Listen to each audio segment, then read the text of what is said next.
Hare Krishna. So I'm going to continue on the same, these are reflections on the times between 77 and 88. So it's a long period of time where a lot of things happened. And so I did already one talk and I just couldn't finish what I wanted to say. And I hope this is a part, it's not too boring for everyone, but I just feel that it's important to reflect on what we learn, what we can learn, and just some points. I mean, obviously you could talk about these times and these issues for, weeks and years, and we're still trying to figure things out. So I'd like to just continue on from where we left off.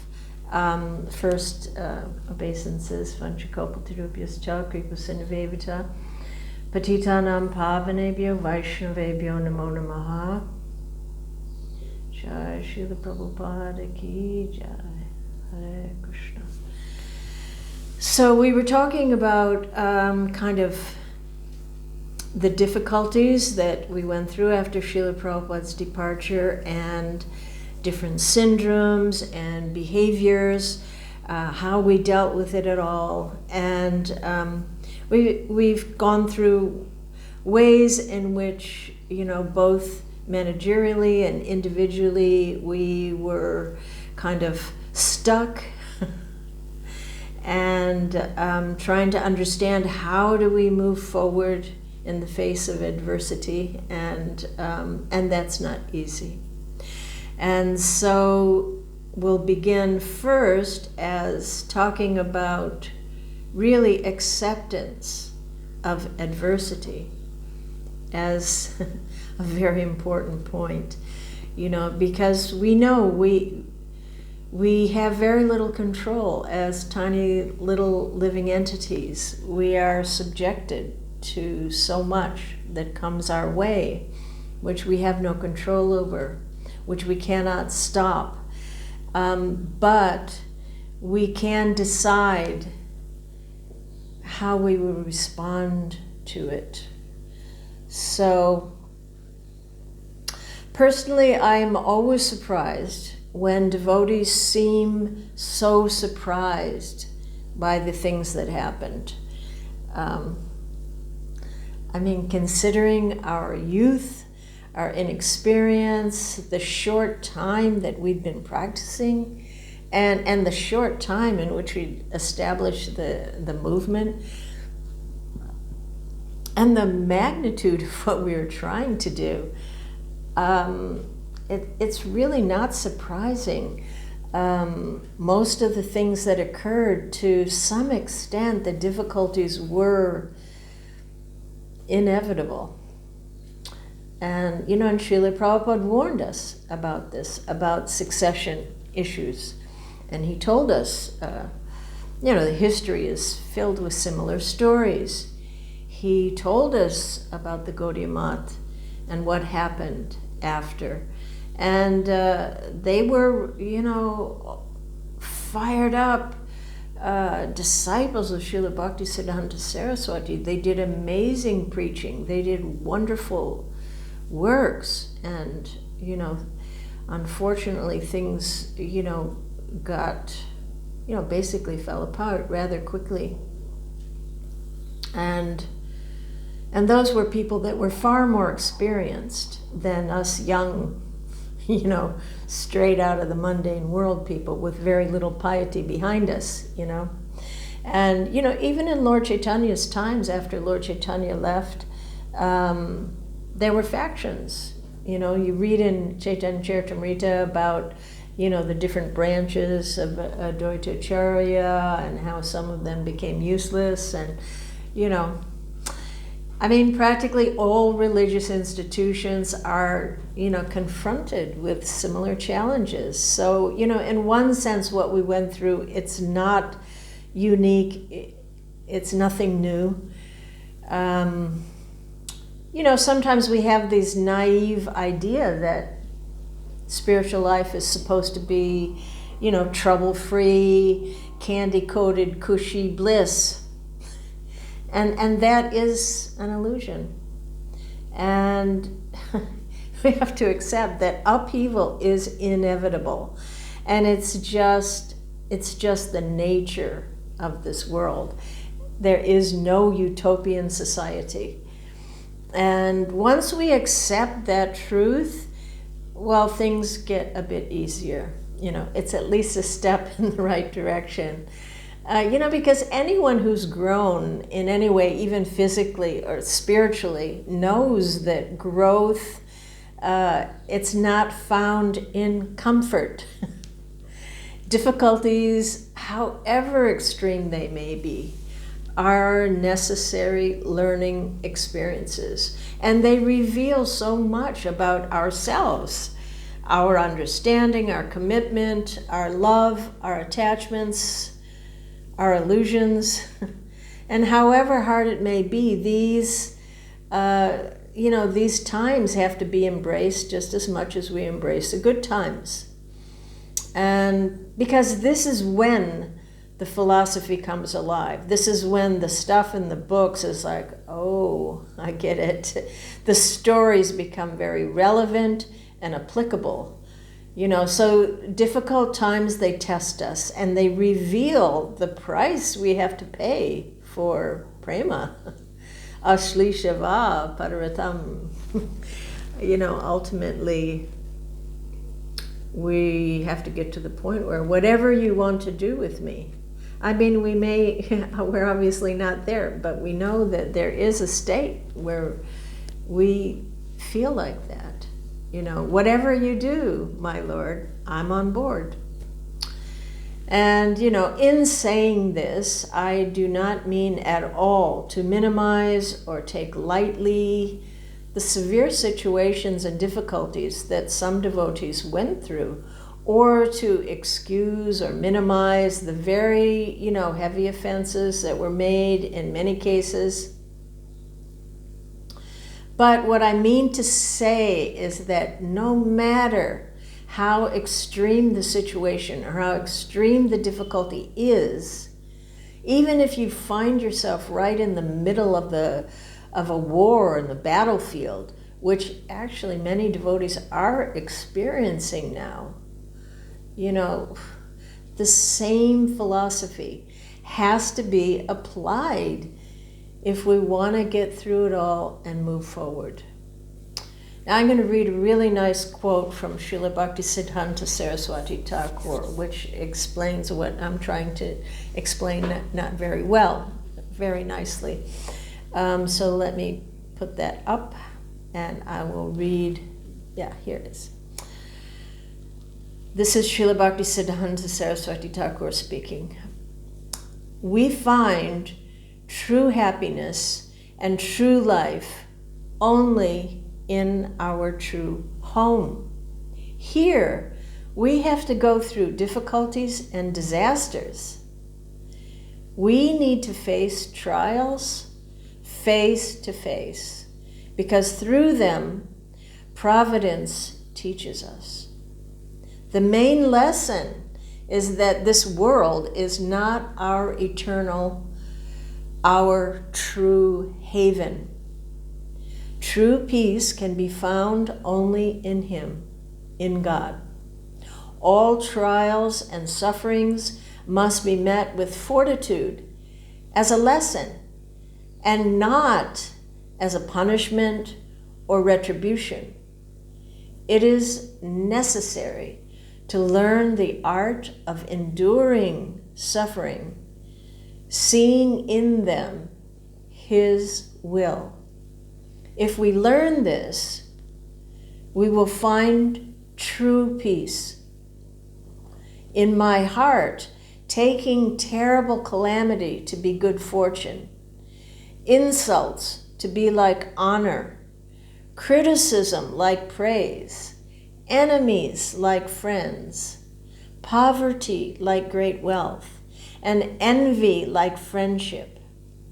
I shall stay in this land of Vrindavan, which charitably gives to its residents the nectar of the lotus feet of Shri Shri Radha and Krishna. So beautiful. And very, very high consciousness that is not easy to attain. But we can keep our eye on the goal. If I was pure, this is what I would think. This is what I would feel.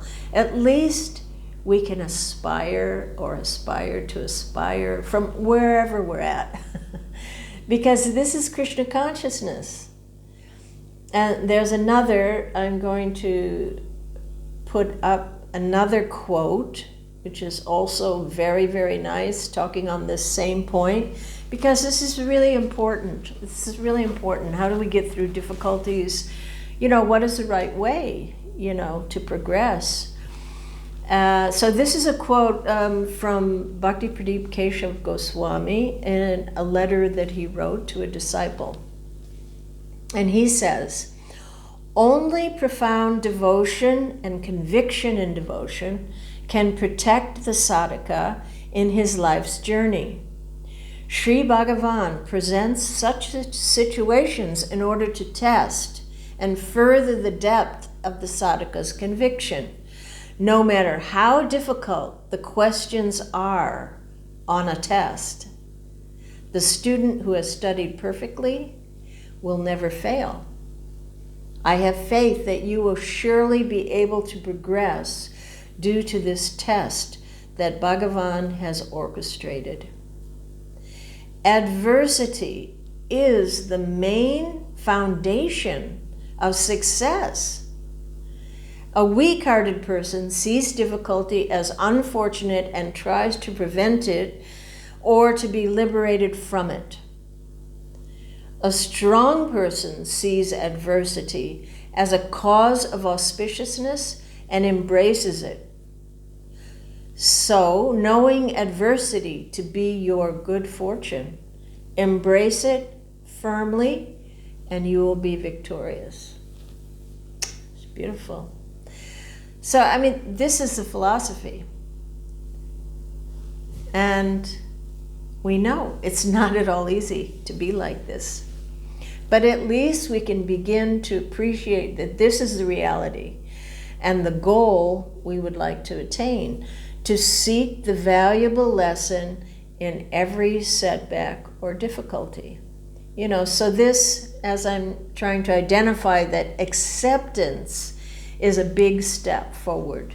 Even materially, they know that. But especially spiritually.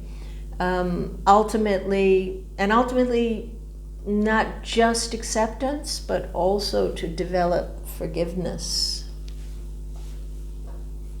Now, I can hear some people going, wait a minute, hold on a minute, what does that mean? We're supposed to forgive and accept all the crap, all the wrong things people have done, and we're supposed to accept and let people just get away with anything, and we're supposed to, forgive and not do anything, just sit back, be humble, accept the horrible things these people did to me and others. I want to fight, I want to make things right. So, no, that I'm absolutely not saying to be inactive or to do nothing. When we're describing the mentality of a devotee, which is one of acceptance and forgiveness, but that does not necessitate inaction. For sure there's need to be active, to change, to improve, to right the wrongs, to expose cheaters or hypocrites. But as Srila Bhaktisiddhanta Saraswati has said, at the same time, make sure you have the right mentality. And first make sure that you're working on we're correcting ourselves, not just others. and to also make sure that our motive is correct, that it's not just a matter of revenge or hatred. You know, if the motive is right, then attempts for reform can be productive. But we have to make sure that what we're trying to do to make reforms, that it's actually going to be helpful. You know, because I have seen those, some devotees who are, you know, fighting for justice, you know, just become consumed by the fire of reform. And, you know, a kind of self-righteous bravado takes over, and you can just wind up drowning in endless criticism and arguing. And, you know, there are many warnings about this, that the constant contemplation on evil can make someone become evil themselves. You know, there's a saying, whoever fights monsters should see to it that in the process he does not become a monster. And another saying that we can become like well-disguised mirror images of anything that we fight too long or too directly. That most frontal attacks on evil just produce another kind of evil in yourself, along with a very inflated self-image to boot. So, you know, I mean, some people are convinced that, you know, within ISKCON and the movement itself is just full of evil. And, you know, it's not for me to tell you whether it is or it isn't. But the point is that if you really believe that it is, then the best thing is to go somewhere else where you can find positive association and become inspired to move forward in your life, and not just sit and gripe and try to pull everyone down, because that is very dangerous and damaging. So, and, you know, I understand, you know, regarding gurus that fell, you know, this is a very difficult challenge. You know, it's not an ordinary thing.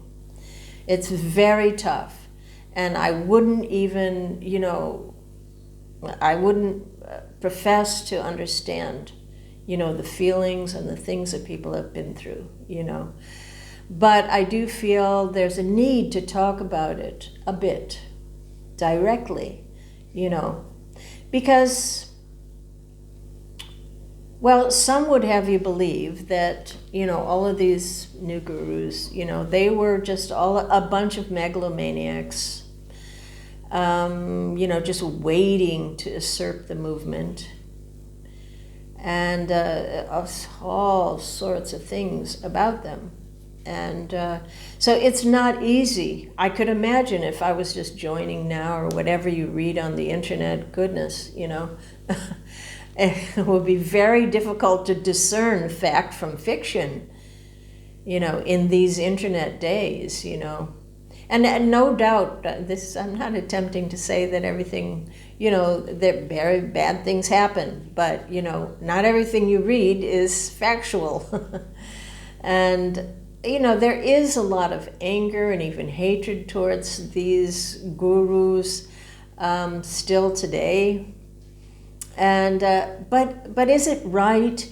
Is it helpful? What should our attitude be towards them now? So many years have gone by. You know, and there is really no fixed answer to that, and I wouldn't even attempt to say.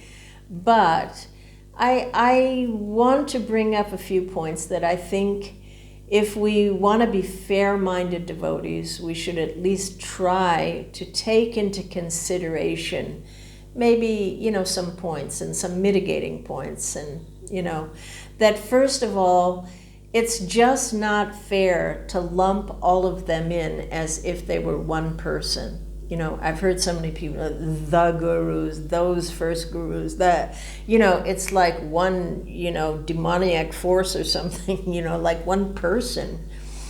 And it's not like that, they are each are individuals and had individual stories and individual things that they did, and they're just not all the same.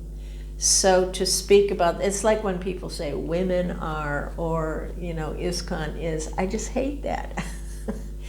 We're individuals, and each of us have a different part that we're playing, So, personally, knowing some of these, having grown up together in Krishna consciousness, knowing some of these personalities, I know that some of them were scared, some of them were very uncertain, and some of them didn't want to be gurus, and some of them were also pushed by GBC or other God brothers to take up that service. So it's not all one thing, And sure, maybe some of them were very eager to become gurus. But, the fact is each of them have their own story with varying degrees of misbehavior or mistaken behavior. And it's not all as you might hear, But, the facts are that most of them were in their late 20s or early 30s. They were very young. Most hadn't been doing devotional service for more than 7 years, up to 10 years, Nowadays, people that have been in the movement for 7 years are like new devotees. They don't even give classes yet, most of what to speak of become gurus, Also, Srila Prabhupada didn't really explain how they were supposed to do this. He did talk about, becoming gurus and what that means, but, the practicalities of that, it's not like they went through some training course or something. Not at all. Not at all. And whether we like it or not, these were the leaders that Srila Prabhupada had some trust in. And I know that people don't like to hear that, some. But they had proven themselves, to have done, all of them had done a huge amounts of service to push forward the mission. And so Prabhupada had appreciation for them. And even if we don't, we should respect that is how Srila Prabhupada felt. Could someone else have done better? I doubt it. What if I had to do that? I'd be dead in a day. God. Oof. And, some people say that these men, they tricked Srila Prabhupada. They even poisoned him. Now, that would have included my husband. He would have been in on poisoning them as a servant. And I just know that those people around Prabhupada, whatever faults they may have, loved Srila Prabhupada. That's what I saw, that's what I experienced, and, even to think that this is true, that these guys were just, tricking Prabhupada, trying to kill him, I can hardly even say it. But that is such an insult to Srila Prabhupada. As if he was some, weak old man being bamboozled. It means you don't know Srila Prabhupada at all. That is not, till the last moment he was absolutely clear-minded and, just, whew. But, it's just, hoping to subdue some of the angst that lingers about these people, I just recommend, I highly recommend that devotees who are honest about understanding these things, that they read the personal letters hundreds of them, back and forth between these devotees and Srila Prabhupada. And then you will see the love that they shared. And that was real. And that was the greatest asset that they or any of us had. However, whatever we are, or however many millions of anarthas we have, but that love for Srila Prabhupada, when people try to take that away, that just really makes me angry, because I watched, I witnessed how much love was there for Srila Prabhupada. And whatever that was, it can never be taken away from anyone. It can become completely covered over, really covered over. And of course, it doesn't erase the fact that they loved Srila Prabhupada, or that we love Srila Prabhupada. It doesn't erase any of the bad things that any of us have done. But it does mean that Krishna never forgets any service done. And so at least we also, we have to respect that. This is how Krishna thinks. This is how Krishna looks at people that have served him. And the fact is that Srila Prabhupada, he just could draw out the best in everyone. If only we could become like that. So many problems would just never arise.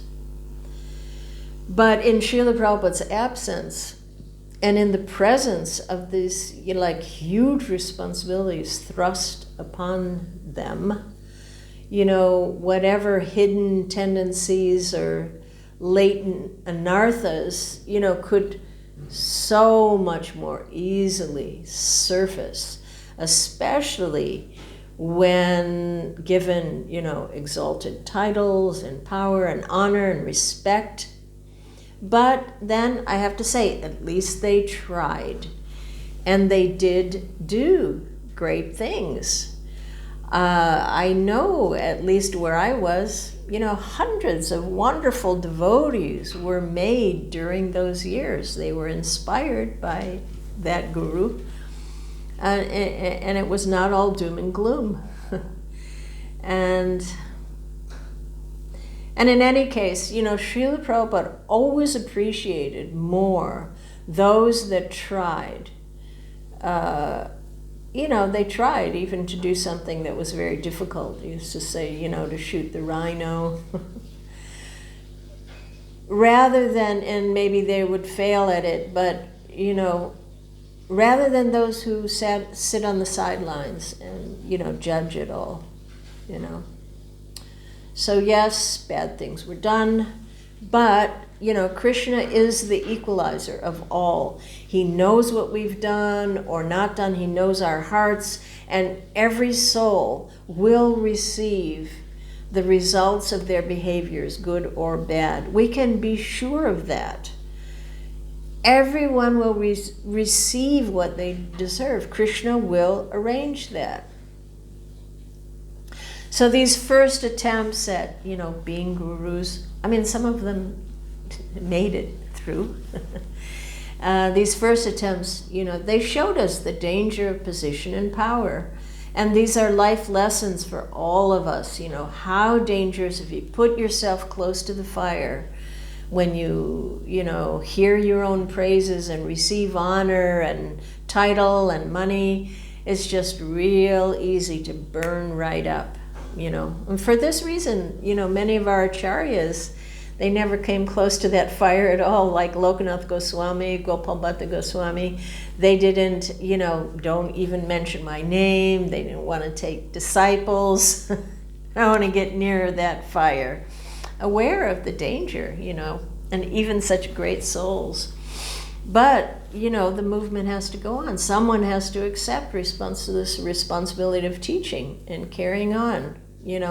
So it's a warning for all of us, how any position of honor, prestige, or of any sort, whether it just be, temple president, GBC, Sankirtan leader, husband, It can happen to any of us. And we have seen this and continue to see it, you know.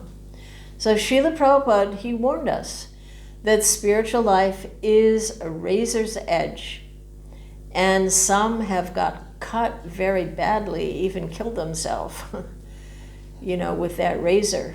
You know, so the first generation have shown some things, things that maybe were somewhat inevitable, you know, but praying that the next generations, please learn the lessons, you know. These stories, you know, sort of like the later chapters of, the modern day chapters of Srimad Bhagavatam, you know, a lot to learn. But, you know, ultimately, the best way forward is forgiveness. And I know people don't like to hear that either. But it is a gift that we give to ourselves to end our suffering. Forgiving the offender and forgiving ourselves. It saves us from carrying a big steel cabinet of resentment on our backs. That is a big burden we do not want to carry. So, you know, despite the resistance to the idea of forgiveness by some, but let's look at the alternative, you know, remaining unforgiving. I have a quote here, and I'm sorry, it's not a very good thing to do, but I can't remember where it came from, but it's very pertinent, so I'm going to read that, get that up.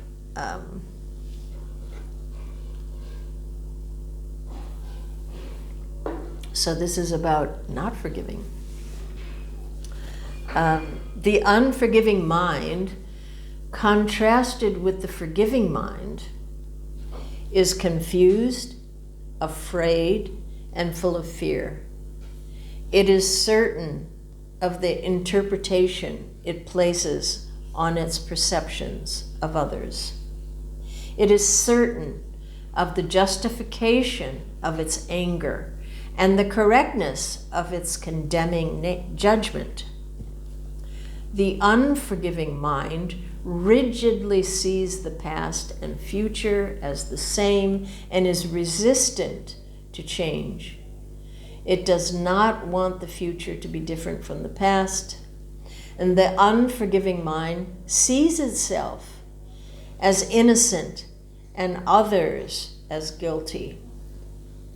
It thrives on conflict and being right, and it sees inner peace as its enemy.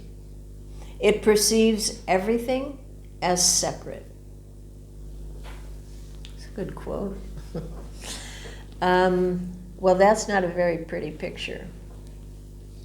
You know, so to not forgive, it's a kind of atheism, you know, that makes you think that there's no meaning to events, that things happen to me randomly. You know, people have hurt me and betrayed me, and it's not fair, and there is no hand of Krishna. That's how some people look. So, you know, forgiving, I think you can see the value of trying to climb that very high Himalayan peak of learning to forgive, and it is difficult. And, you know, it doesn't mean that we have to like the people that may have hurt us or whatever, but we have to practice seeing higher and deeper, because hating only hurts us. Because I've seen many go around in circles singing the same tale of woe over and over to others for years. I was cheated, I was abused, I was used, and the other people sympathize. Oh, wow, that happened to you, and poor you. And that person just sinks deeper and deeper into a story that gets fixed in stone. And, you know, there may be truth to it, but it's not the whole truth.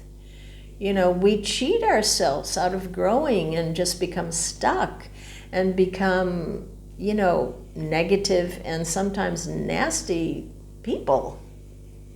So forgiving, it's a ladder we have to climb to become our spiritual self and shed our caterpillar-like bodies, become something a little more beautiful. So that, that letting go of resentment, it frees us.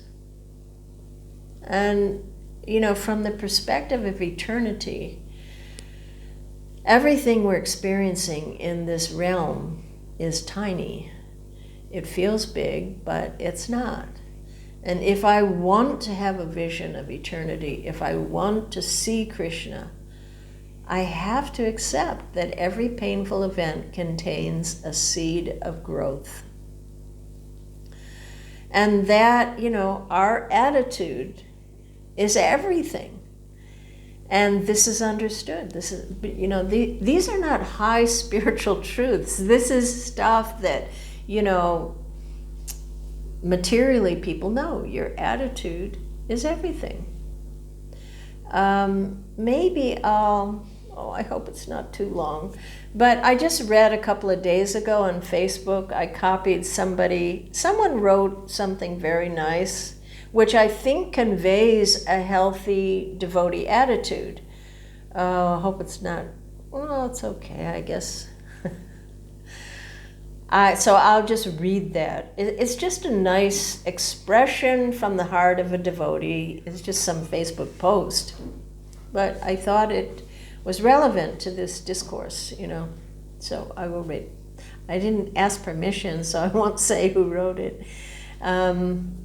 I have developed something of an aversion to bitterness toward devotees, big and small, devotees active and inactive, fallen or upright, offensive or free from offenses. I'm not free from offenses. I catch myself with a bad attitude and sometimes express it, but the aversion has developed to some degree, and I welcome it, because I would like to become the kind of person that when I meet a Vaishnava, especially a servant of Srila Prabhupada or his disciples, that I become happy. And when I see a devotee has returned to active service, my happiness increases.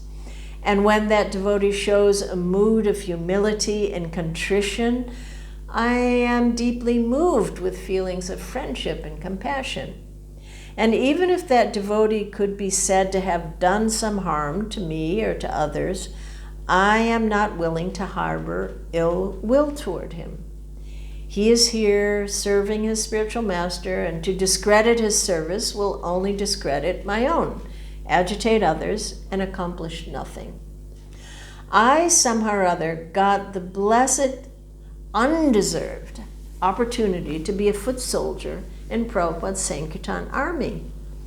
I was struck by the military aspect of Vaidhi Bhakti. We practiced all kinds of regulation, and we chanted the holy names, not to become conquerors of the mundane world, but to conquer ourselves and become purified servants of Guru and Krishna, to go out with Prabhupada's books and conquer the ignorance of the world with transcendental knowledge.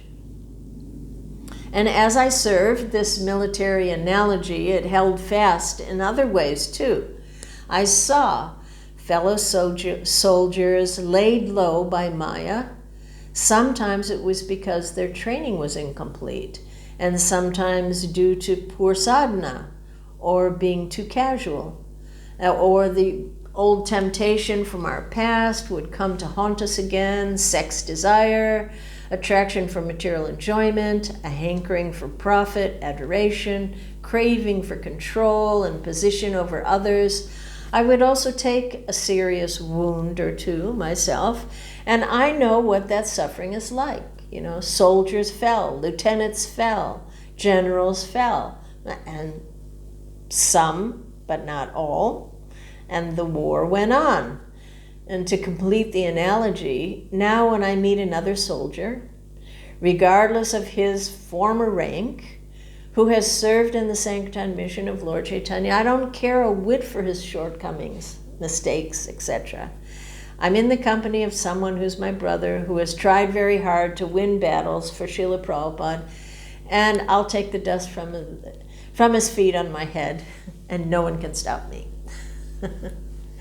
Okay, that's a very exalted attitude. I'm not there, and it may be a long time before reaching that attitude, but I admire it. I appreciate that it is the correct Vaishnava attitude. And Vaishnava attitudes must prevail.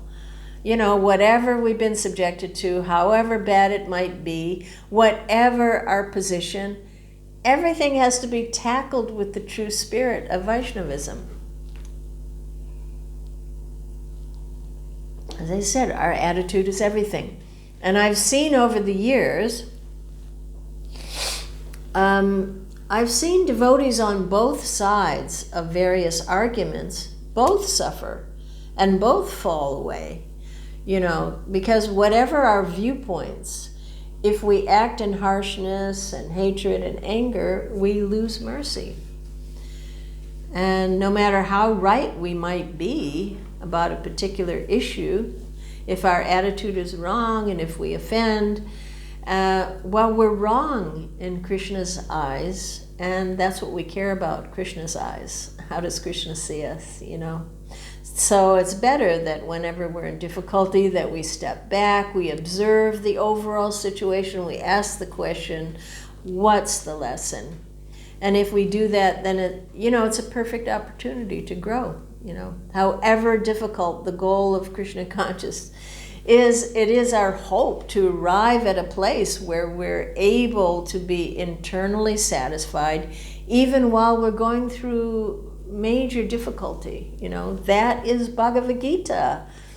You know, that one will become even-minded, samatvan or samadarshana, you know, seeing past the externals and having no enemy, and antashuka, you know, that we have happiness within.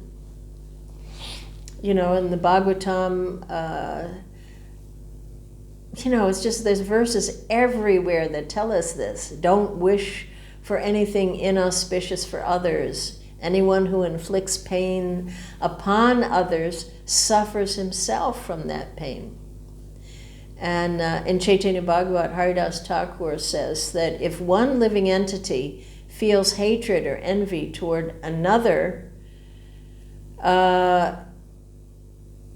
if he feels hatred or envy toward another, he ultimately reflects those emotions in his relationship with the Lord. So whatever we have to face, you know, Bhagavad Gita, Srimad Bhagavatam, it applies. We didn't just join the institution and do some rituals, but, you know, to change our vision, change how we deal with life, change how we see the world, how we see challenges, you know, to have a different vision, you know, and this change of vision, it brings peace of mind and the ability to take whatever, you know, comes. And, you know, because for all of us, we will, you know, there's something very beautiful that happens to people when their world falls apart. There's a kind of a humility and a nobility and a higher intelligence that emerges from these difficult times at just the right point when our knees hit the floor. And all of us, you know, our knees have to hit the floor.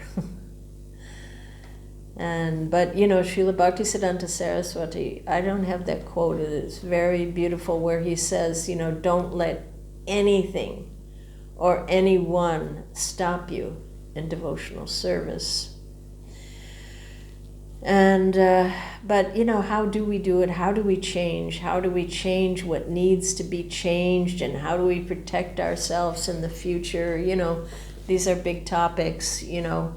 And of course we know taking shelter in the holy name and the Shastra, but, you know, I think one of the most important things for the future is that we have to take responsibility to educate ourselves.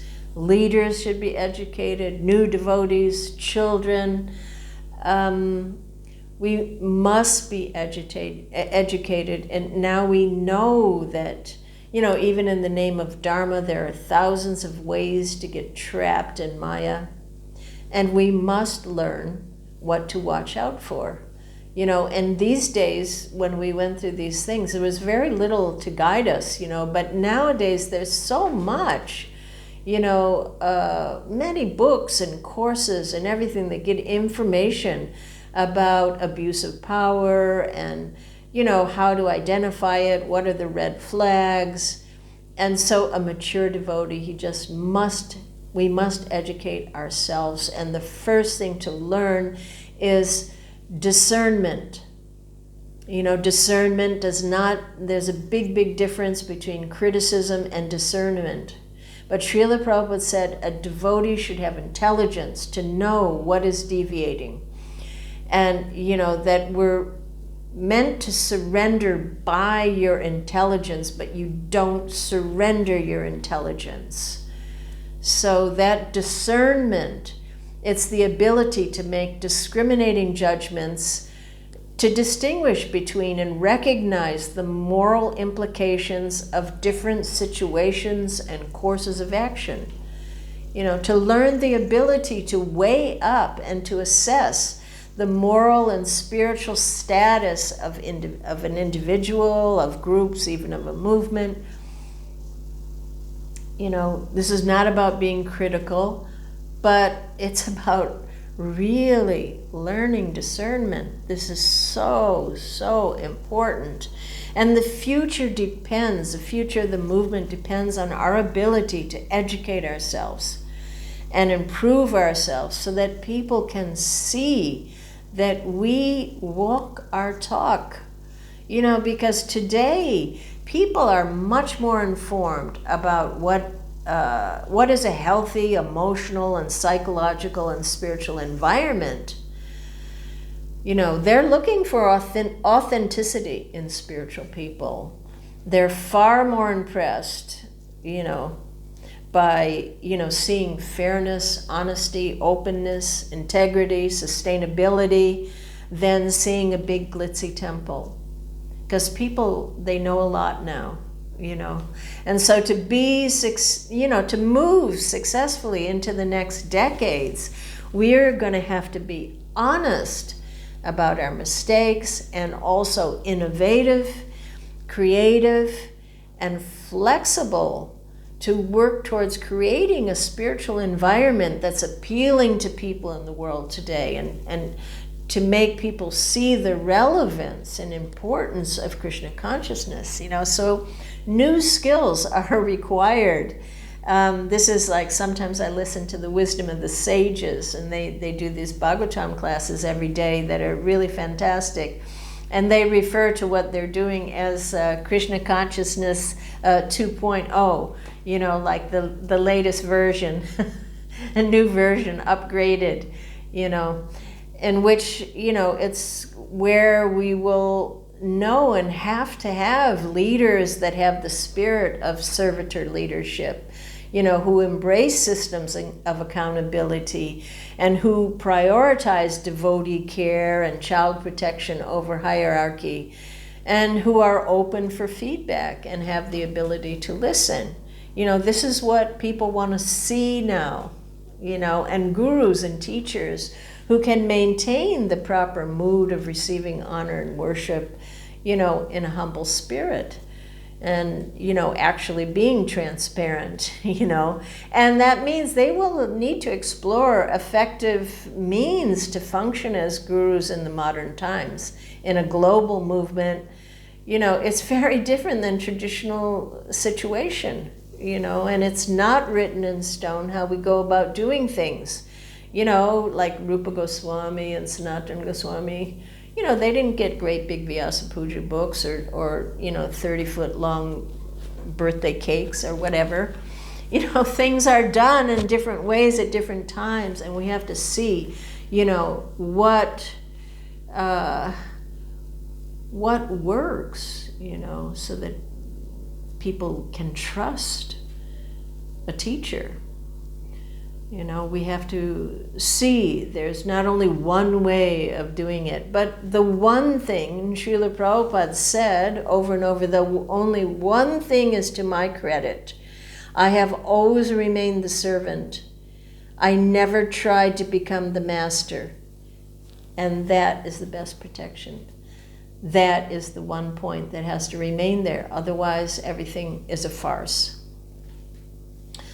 And we have to learn how to disagree respectfully without going to war over ideas and beliefs, you know. And there's whole, you know, even, you know, a lot of these things I'm talking about, I mean, it's no-brainers, you know, and a lot of work has been done within ISKCON with different devotees. Like the Shastric board has, they spent a few years, I think, on putting together, you know, understanding hermeneutics in ISKCON, you know, different ways to, how do we know that we know, how do we debate things, how do we talk about things, and they've put together just, you know, a wealth of information about how to, you know, understand things, how to debate things, how to actually logically explore a topic, you know.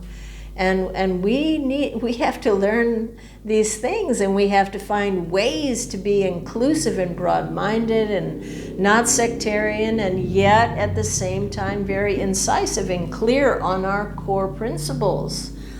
But people want to see, you know, that there's a, you know, authentic relationships going on, there's honest self-reflection, there's a spirit of gratitude and appreciation pervading. You know, yeah, this is a tall order, but this is what people, you know, nowadays, this is what they want to see, and this is what we're supposed to be, so we have to strive for it. And each of us, you know, we begin with ourselves, you know, to be the change we'd like to see.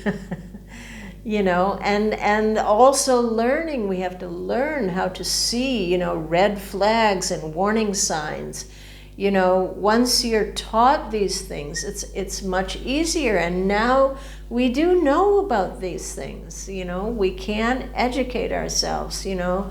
When we see a devotee that's, you know, maybe setting himself up above and apart from everyone, or who has a sense of entitlement, or who never listens to anyone, or is living a life of a rich and famous, or who's rationalizing inappropriate behavior, or is secretive or demanding. You know, there's all sorts of red flags, you know. Now, you know, we can learn these things now. This was not available to us, you know, when we, you know, years ago.